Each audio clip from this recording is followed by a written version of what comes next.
찬양대 정말 잘해. 좋아요. 예배를 아주 엔조이할 수 있어요.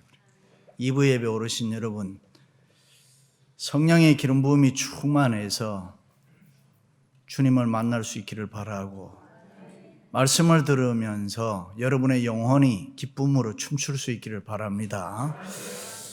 오늘 현대 교회의 모델이 되고 샘플이 되는 어머니 교회는 초대 교회입니다. 예루살렘 교회입니다. 초대 교회는 날마다 마음을 같이하여 성전에 모이기를 힘쓰는 성장하는 교회였습니다. 열심히 기도하는 부흥하는 교회였습니다. 떡을 떼며 기쁨과 순전한 마음으로 음식을 먹는 사랑과 위로가 넘치는 교회였습니다. 이렇게 교회가 성장하고 부흥하는 것은 아름답고 영광스러운 일입니다. 그러므로 교회는 질적으로 양적으로 성장해야 될 줄로 믿습니다. 부흥해야 될 줄로 믿습니다. 우리 교회도 창립 때부터 지금까지 기도 제목이 이민교회의 모델이 되자, 이민교회의 샘플이 되자, 사도행전적 초대교회처럼 되자라고 외치면서 오늘까지 오고 있습니다. 할렐루야. 지금도 하나님께서 사랑과 관심을 가장 많이 가지고 계신 곳이 이 로컬 처치, 교회인 것입니다. 교회는 주님이 십자가에서 피 흘려 사신 주님의 몸된 생명의 공동체인 것입니다. 교회는 생명의 공동체이기 때문에 자라나면서 부흥하면서 성장과 부흥하면서 필연적으로 여러 가지 고통과 어려운 문제들이 생겨날 수가 있습니다.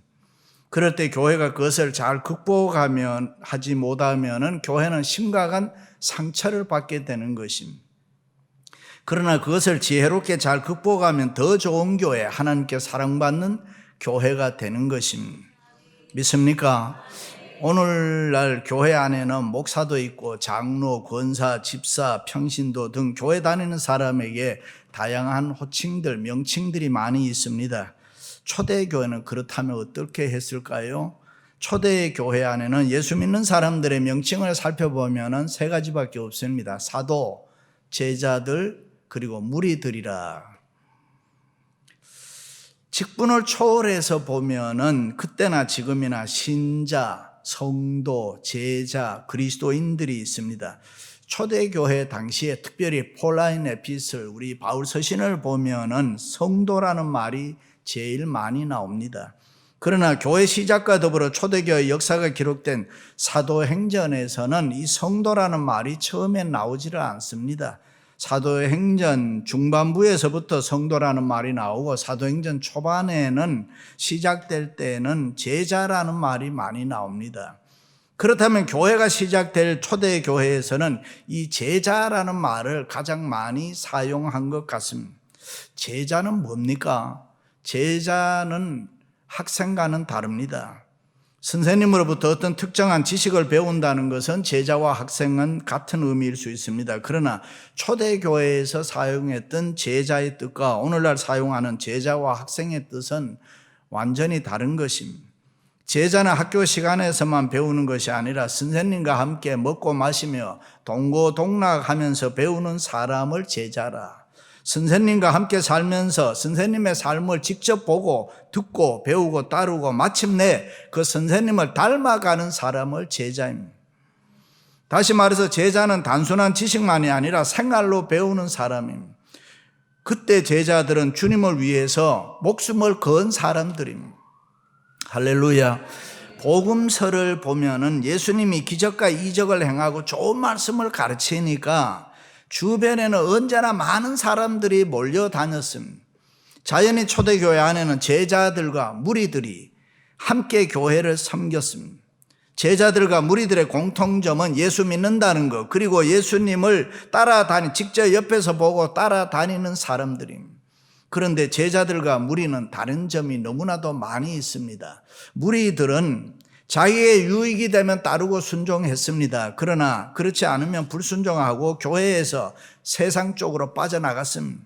다시 말해 예수님의 말씀이 자기에게 손해가 되고 유익이 되지 않는다면 언제든지 말씀을 듣지 않고 떠나는 사람들을 무리들이라. 그 무리들은 예수님의 말씀이 나와 나의 생각과 내 삶의 방법과 조금만 다르면은 미련 없이 떠나는 사람들입니다. 예수님의 말과 행동이 내 기대와 다르다면 언제든지 자기 좋은 대로 세상으로 떠나갔던 사람을 우리는 무리들이라. 그 무리들은 내 생각과 내 삶의 손해를 보면서까지 예수님을 따를 필요가 없다라고 생각했습니다. 그러나 제자들은 그렇지 않고 다릅니다.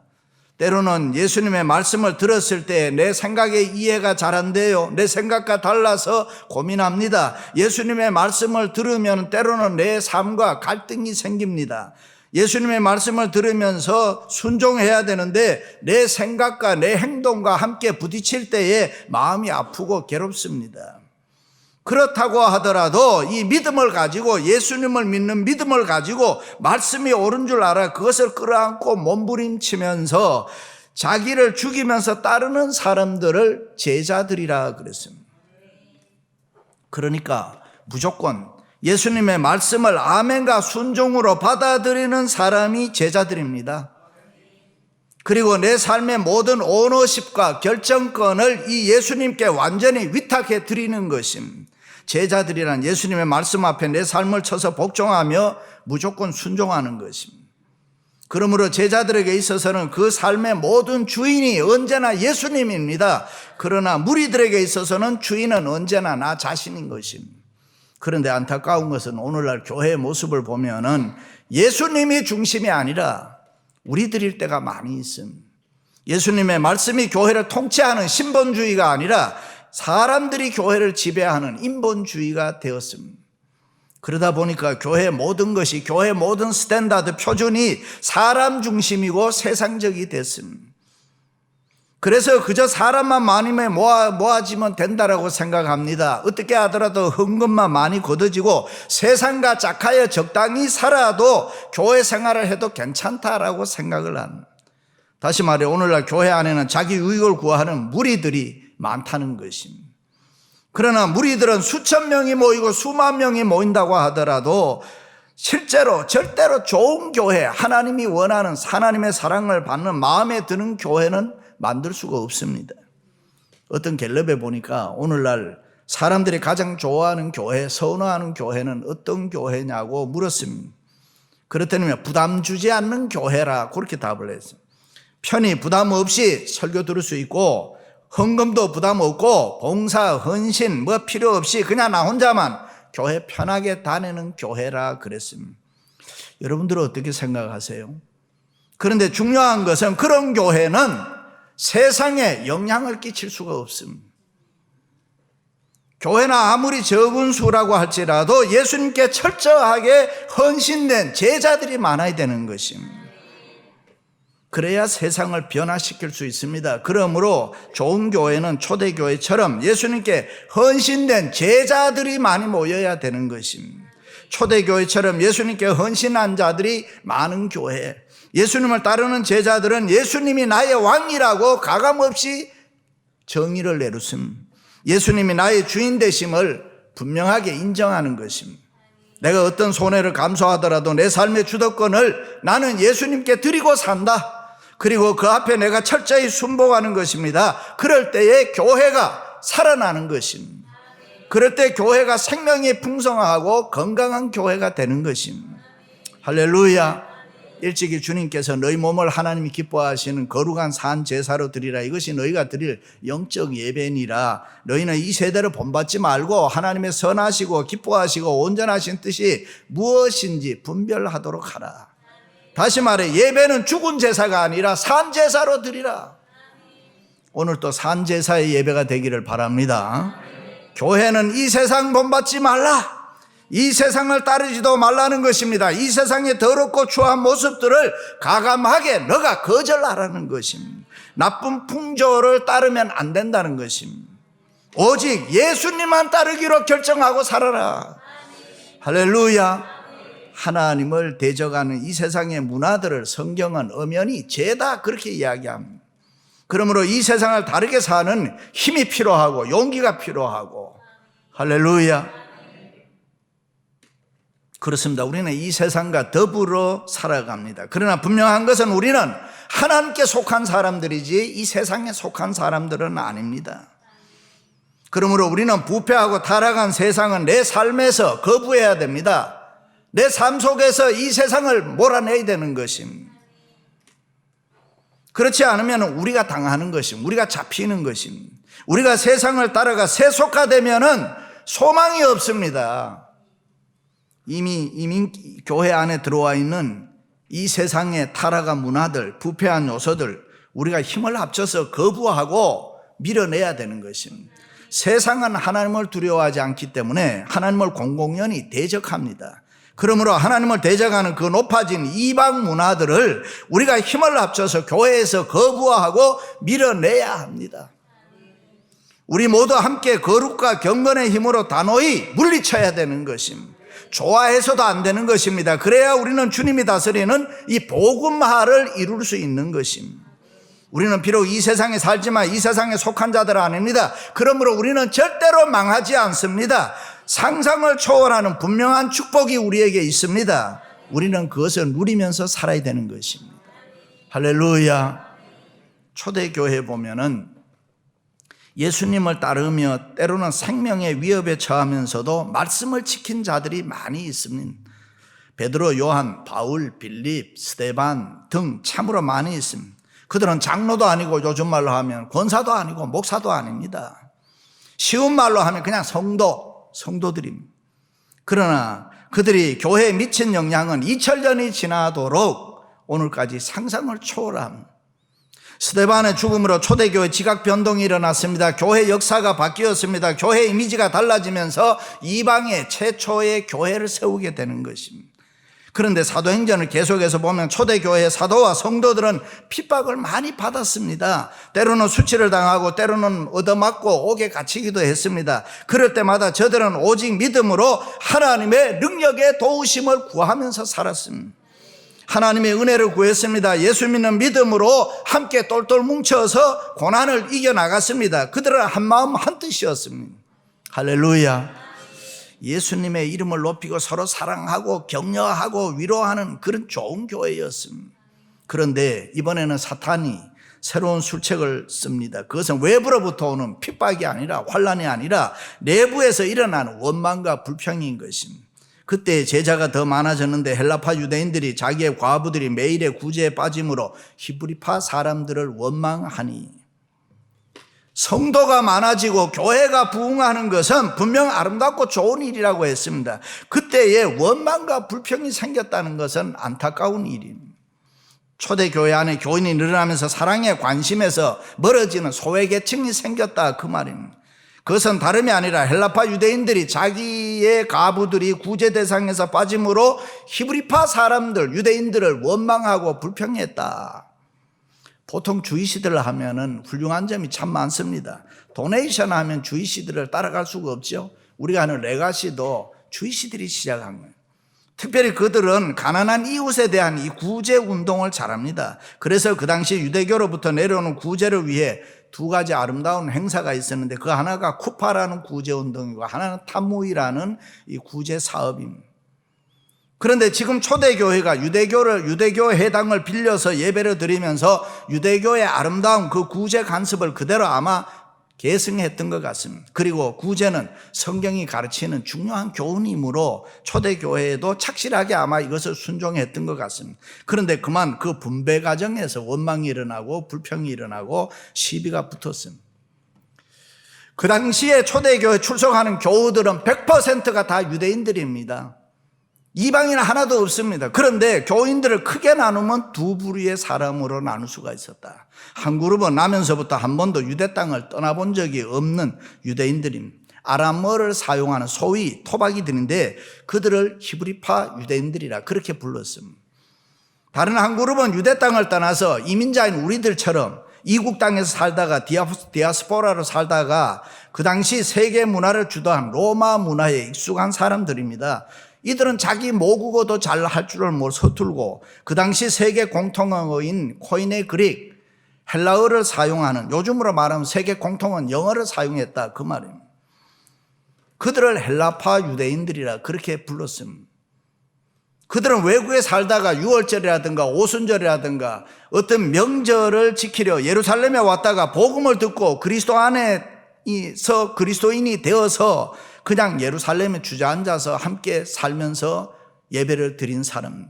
그러니까 완고하고 전통주의적이고 보수적인 토박이 유대인들이, 히브리파 유대인들이 보았을 때는 외국에 나가서 이방 문화에 길들여져 있고 그렇게 살아온 사람들에 대해서 좋지 않는 생각을 할 수도 있었겠습니다.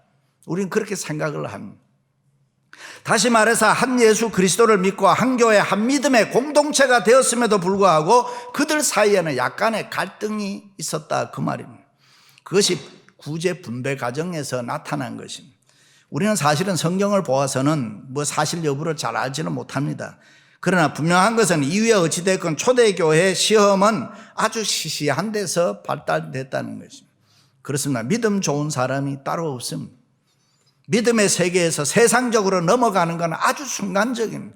우리가 신앙생활 성령 충만해서 아멘 아멘 하다가 갑자기 인간적으로 기울어져서 섭섭하다고 하고 시험 들고 넘어지는 건 아주 쉽다, 그 말입니다.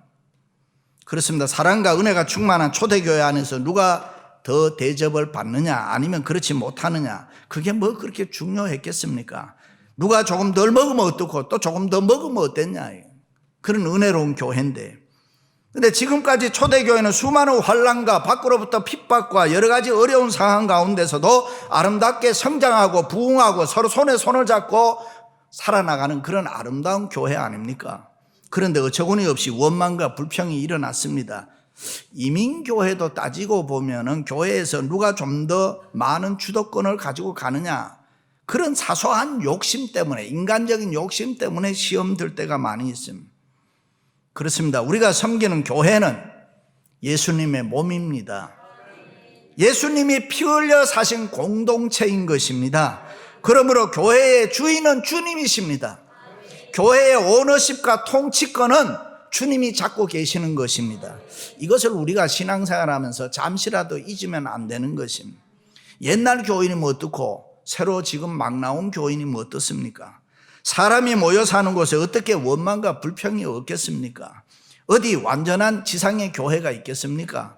세계 교회 모델이 되고 샘플이 되는 초대교회에서 이런 어처구니 없는 일이 일어났다면 오늘 말 많은 이런 이민교회를 섬기는 우리들의 마음에 왜 원망이 없고 불평이 없겠습니까? 그러므로 문제는 내가 원망에 불평에 휘말리느냐 아니면 신앙으로 지혜로 사랑으로 그것을 내가 잘 극복해 나가느냐. 왜냐하면 일찍이 바울은 모든 일을 원망과 시비 없이 하라, 그렇게 말씀했습니다. 할렐루야. 그럼 초대교회는 문제가 있을 때 어떻게 해결했습니까? 신앙의 프라이오리티, 우선순위를 찾았습니다. 그것이 뭐냐 하면은 사도들이 그 해결 방법을 제시합니다. 그 해결 방법은 일꾼을 뽑아서 그들에게 권한을 위임해서 전적으로 구제 담당하는 일을 하게 하자. 이 사건이 왜 중요하나 하면은 지금까지 초대교회는 조직이 없습니다. 우리말로 하면 미조직 교회인 것입니다. 그 당시 초대교회 리더는 오직 사도들밖에 없었습니다. 다른 사역자, 다른 직분자, 다른 봉사자는 전혀 없습니다. 모든 것을 다 사도들이 결정을 했습니다. 그러나 이제는 너무 많은 사람들이 몰려오니까 사도들만이 할 수가 없었습니다. 그래서 이 본문이 중요한 이유는 초대교회가 세워진 이후에 처음으로 사역 권한이 일꾼들을 세워서 위임되는 것을 나타내 보여주기 때문입니다. 사도 이외의 봉사사역을 위해서 최초 봉사자가 세워지는 것입니다. 드디어 일꾼들을 뽑기로 결정합니다. 그런데 우리는 일반적으로 오늘 말씀을 보면 집사라고 이야기합니다. 집사를 의미하는 디콘이라는 단어가 디아코니아라는 이 구제라는 의미하는 단어에서 왔기 때문에 이 7명을 그냥 7명을 7 집사다 이렇게 이야기합니다. 그러나 그 당시에 집사는 오늘날의 집사와는 전혀 미닝이 다릅니다. 처음으로 사도의 권한과 사역의 일부분을 이 7명에게 맡겼습니다. 그러므로 이 단어를 단순히 집사로 번역하는 것보다는 직분자, 봉사자, 사역자 이렇게 번역하는 것이 훨씬 낫습니다. 왜냐하면 스데반과 빌립이 그 다음 장에 가면 말씀을 증거한단 말이죠. 말씀을 변론한단 말이죠. 구제만 하는 것이 아니라 복음 증거도 함께 감당하고 있기 때문에 그냥 평범한 집사가 아니라 사역자, 봉사자, 직분자로 이야기하는 것입니다. 오늘날 사도들이 이 일꾼들을 뽑기 위해서 교회 앞에 제시를 합니다. 조건을 제시합니다. 이게 뭐냐 하면은 먼저 성령이 충만해야 된다고 합니다.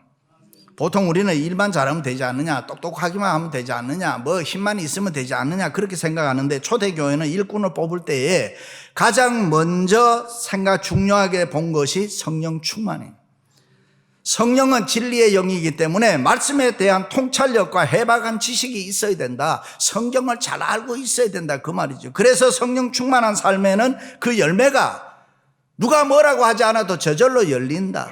성령 충만한 사람의 사랑과 희락과 화평과 오래 참음과 자비와 양성과 충성과 온유와 절제의 성령의 열매가 저절로 맺히는 것입니다. 이 성령의 열매가 그 사람의 삶에 맺히는 것을 초대교회 교인들이 신앙생활하면서 보았다 그 말입니다. 그리고 두 번째가 지혜로운 사람이 되어야 한다 했습니다. 지혜라는 게 뭡니까? 성경에서 말하는 지혜와 이 세상에서 말하는 지혜는 전혀 다릅니다. 특별히 우리 한국 사람 하는 재간이라는 거하고는 더더욱 다른 것입니다. 성경에서 말하는 지혜는 이웃을 위한 좋은 관계를 갖는 사람을 말합니다. 그런데 보통 우리는 내가 예수를 믿고 왜 바르게 살아야 되냐, 내가 예수를 믿고 왜 의롭게 살아야 되느냐 이렇게 물어보면은 하나님의 영광을 위해서 나는 그렇게 산다. 그러나 내가 아무리 이 세상에 바르게 살고 의롭게 산다고 하더라도 여러분 그 의는 하나님의 완전한 의, 거룩한 의에 대하면 우리는 더럽고 추하기 짝이 없습니다. 어떤 사람은 의롭게 산다고 하면서 자기 자신을 교만하게 만들어버려요. 또 다른 사람을 판단하고 정죄하는 데 사용한단 말이죠. 나는 이렇게 사는데 너는 왜 그렇게 못 사냐. 그러나 성경에서 말하는 지혜는 내 주변에 있는 다른 사람들에게 밸런스, 조화를 이루는 걸 말하는 것입니다. 다시 말해 내가 의롭게 살아야 하는 것은 하나님 때문도 아니고 나 자신 때문도 아니고 이웃을 위해서 다른 사람을 위해서 의롭게 살아야 한다. 다른 사람에게 내가 의롭게 살아서 내 주변에 있는 사람들에게 유익이 가게 하고 혜택이 가게 해야 된다 그 말이에요. 그런 사람을 지혜로운 사람이다. 그래서 정말 지혜로운 사람은 내 주변과 조화롭게 사는 사람, 그 관계를 중요하게 여기고 그 관계를 서로 존중하면서 서로 좋은 관계를 이루어 나가는 것을 성경에서는 지혜로운 자라 그렇게 말합니다. 초대교회는 일꾼을 세울 때 이 점을 중요하게 여겼다. 그래서 사람들에게 어떻게 돼요? 성령이 충만하고 지혜로운 사람이 칭찬을 받더라. 할렐루야. 그렇습니다. 우리는 제자 같은 성도가 돼야 합니다. 우리는 예수 그리스도로 말미암아 구속받은 하나님의 자녀들입니다. 예수님 한 분만으로 만족하며 이 세상을 살아가기로 작정한 사람들입니다. 우리의 삶 속에 하나님의 왕국이 이루어진 자들입니다. 사랑하는 성도 여러분, 초대교회 일꾼들은 그냥 무리들이 아니라 제자들이었습니다. 우리도 성령이 충만하고 지혜가 충만하고 칭찬받는 일꾼들이 되시기를 주님의 이름으로 축원합니다.